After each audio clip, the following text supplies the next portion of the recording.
Hey everyone, Sam here. Before we dive into the reaction video, I just want to take a moment to address something that's important. Recently, I did a blind reaction to Ren's Hi Ren, and I've seen feedback from some of you concerning my tone of my reaction to Ren's Hi Ren. I want to be transparent and acknowledge that at the time, I had zero knowledge about Ren, first time I've ever heard his name, or his background, or the serious themes in his music. It was a genuine blind reaction, and I appreciate your guys' feedback. In hindsight, I do understand approaching certain content with sensitivity. I want to make it clear that it was never my intention to diminish the significance of Ren's work. Now, in an effort to learn more about Ren and gain a deeper understanding of his artistry and experiences, I decided to react to an interview where Ren is being interviewed by another YouTuber. This way, I can fill in the gaps and also provide a more informed perspective. I value each and every one of you for being part of this community, and your feedback is definitely crucial to helping me grow and improve. So, thank you for your understanding. Let's dive together into this interview.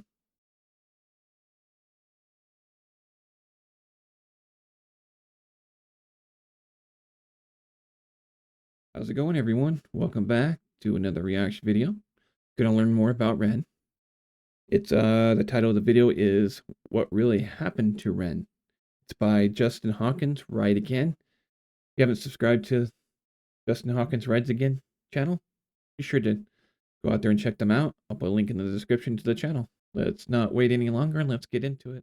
First diagnosis, is that because it says on here that that Sony Records decided to relieve you of your contractual obligations because they didn't think you were. So there's a bit of a, because it's funny, you know, when you start reading comments about yourself on the internet and people run with these narratives and then they become. And after a while you stop. Yeah. Yeah. And people run with it. So it wasn't as sinister as, because I read some comments like Sony found out that Ren had mental health problems and then dropped him, which really wasn't how it panned out. I was working with an amazing guy called Eric Papale who did the defamation of Strickland Banks, that not the first Plan B record, but the Plan B record that went massive and made him huge for. He was on top of the. That's the one where he started singing more kind of Motown soul Motown stuff. Yeah, and Eric was a big contributor to that, and so Eric spotted me. So was he an A&R guy, or is he like a producer? No, he's just a brilliant musician, man. He's a producer, so he's and a very good human being as well. But he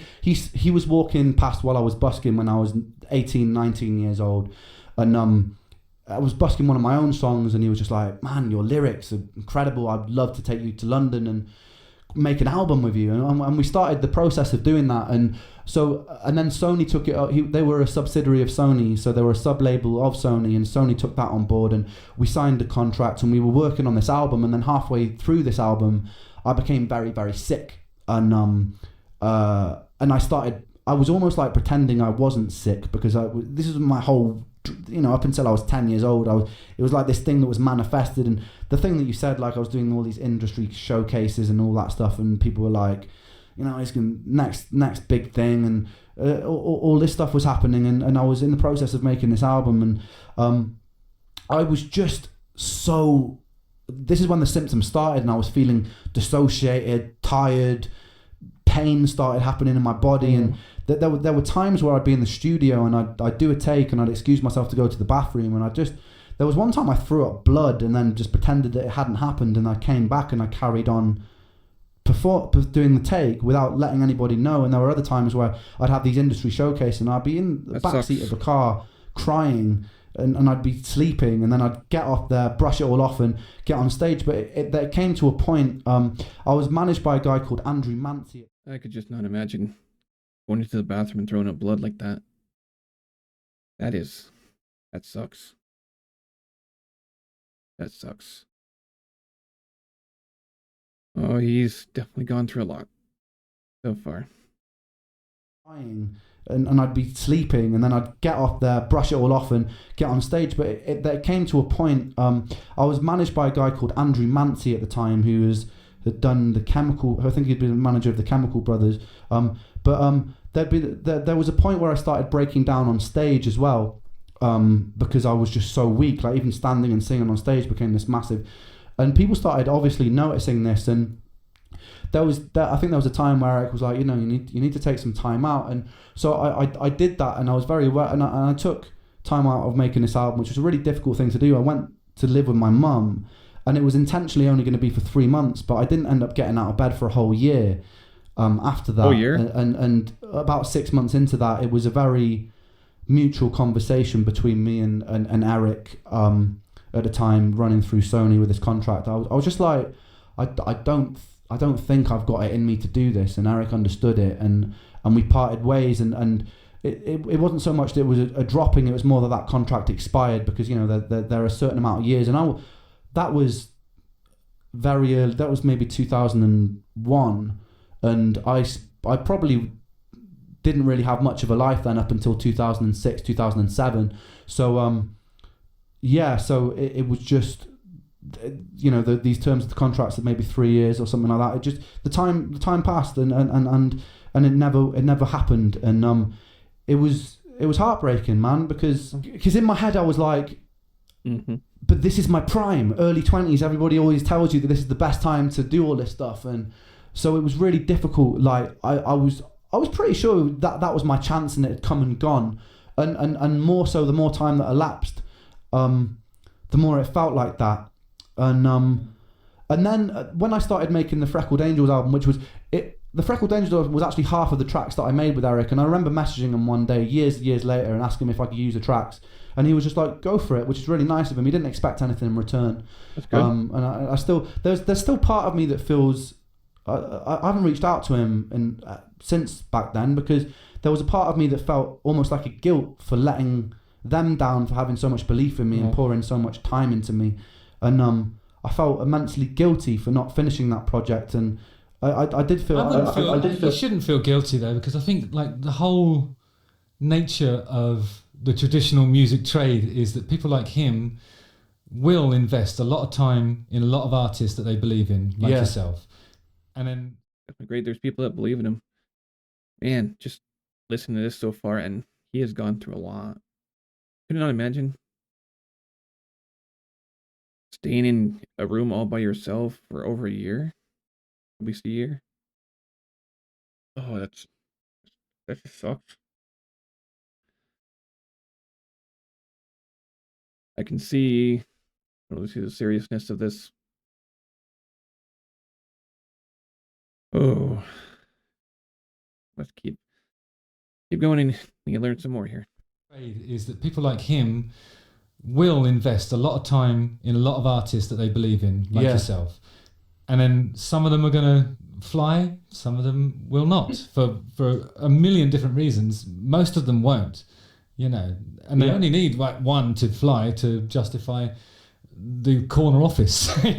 They're going to be okay. No, of course, and it's not that he was struggling for money in any sense, because I guess there was the defamation and he did a lot of. He was responsible behind Daniel Bedingfield and a lot of other people's amazing production, but it was. I think it was just more that there was so much belief and excitement in that recording process, and it wasn't really that I had let him down through my ability. That's what I was frustrated by. It was this insidious outside force that I had no control over, that just ruined everything. And it was for a long time. It took me a while, and when I started making the Freckled Angels album, when I got, I guess, myself to a point with my health where I could still record, I was still spending every day in the bedroom, but I had my music set up in my bedroom. I couldn't really leave my house at this point, but I decided I'd pretty much at this point in my head I was like, I'm probably not going to live to see 30, so I'd like to do something that I feel I've always known that I've had this potential.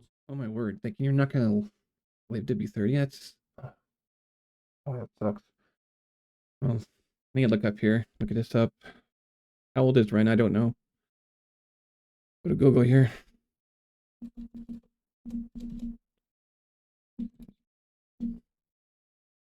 Oh, 33 years old. Well, yeah, he beat that odds. Good job, Ren. Good job.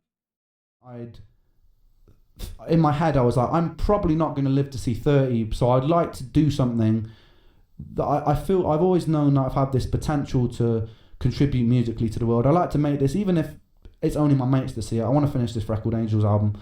So that's what I did. I used half the tracks that we did back in those early days, and then I produced things like Crutch and Make My Way and Dominoes and a few things just by myself in my bedroom, and I threw together this like 16 track album which I self-released, and it did modestly okay. It was really just my friends streaming it. Now it's seeing a lot more views because everything else has become successful, but and then I just self-put it out there just thinking like this is going to be my contribution and I'll probably die in a few years, and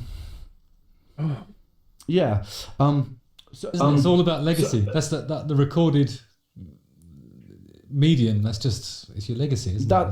That's it. Yeah, and it's actually pretty healthy to think like that sometimes. It's like, because when it comes to the many demands on our time as artists and people who want to talk to us in any context, really, it's like everything that you do, you have to decide whether it's content or art. And the stuff that's art, that's really your legacy. The rest of it is completely disposable, and it's just the way you communicate the fact that you do art to the rest of the world, isn't it? So that stuff's important. I mean, I think when you have like profound health issues, it does make you think more carefully about what you're going to be leaving behind. But everybody should think like that, of course, all the time. Yeah. Because we are a finite creature. We will expire. All of us will. So like it's just that when it's very much in your periphery, and it could be any. Sorry, I'm pausing so much, but yeah, they make a really good point. We are definitely finite creatures, and I'm gonna have to say that he's definitely already leaving a legacy. He's already done that, and he keeps doing that, and I do definitely want to explore more of his content. So I'm definitely gonna be doing that.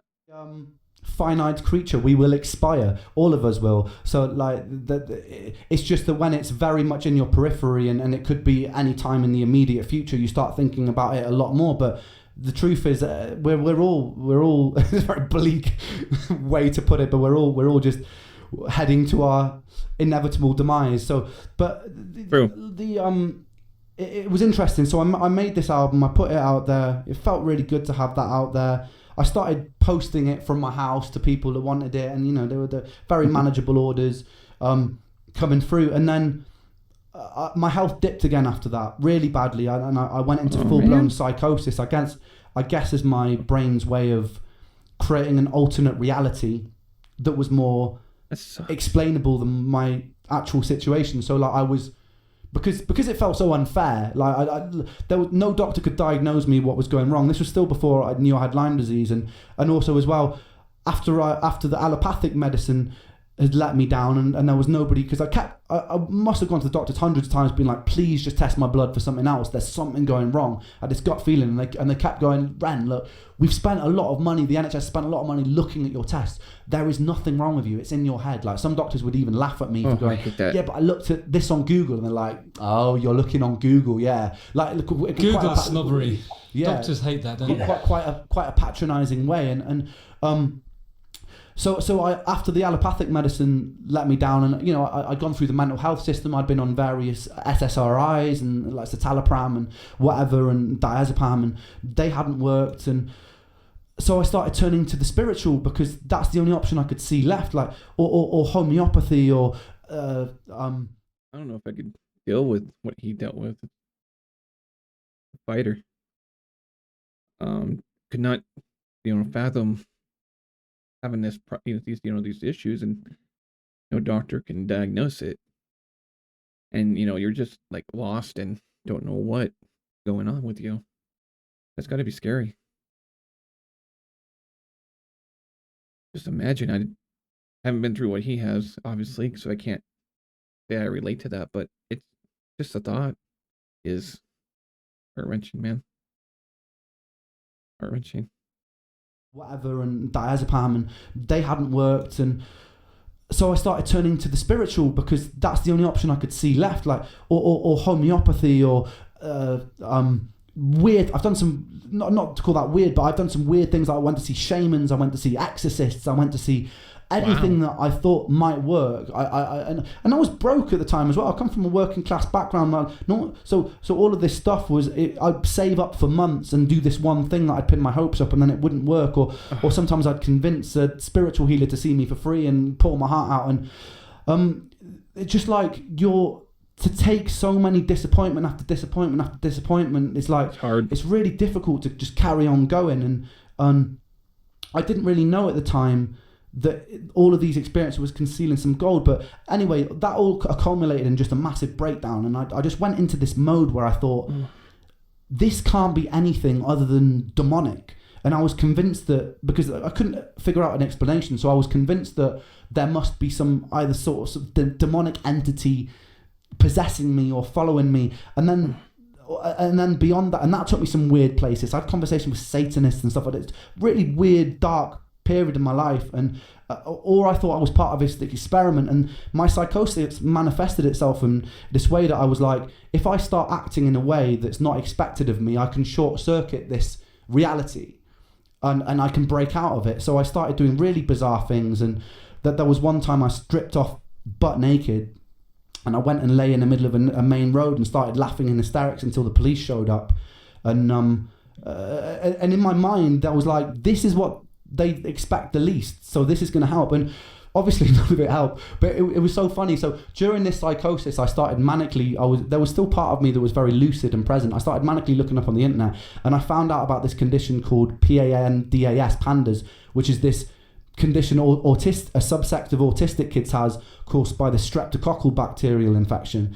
And I was like, a lot of my symptoms look the same. So I convinced my mum to take me to a gastroenterologist, and I pretended that I had this gut pain, to which he would prescribe. And I said, oh, I've had this antibiotic before. I made up this lie, and I know that this one I get on really well with. So he prescribed me this short course of antibiotics, which was actually against the streptococcal bacteria.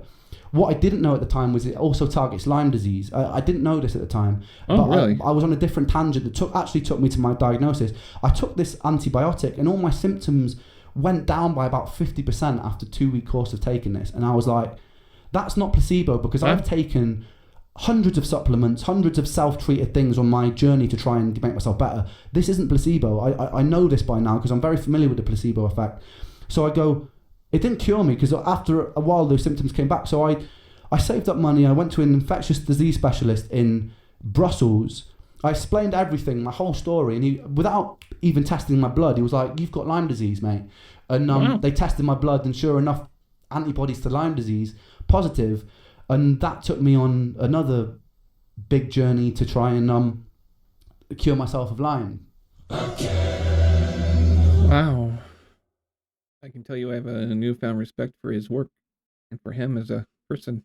I definitely wish I could go back and record that video, but it would not be a genuine one if I did that. So he sure went through a lot.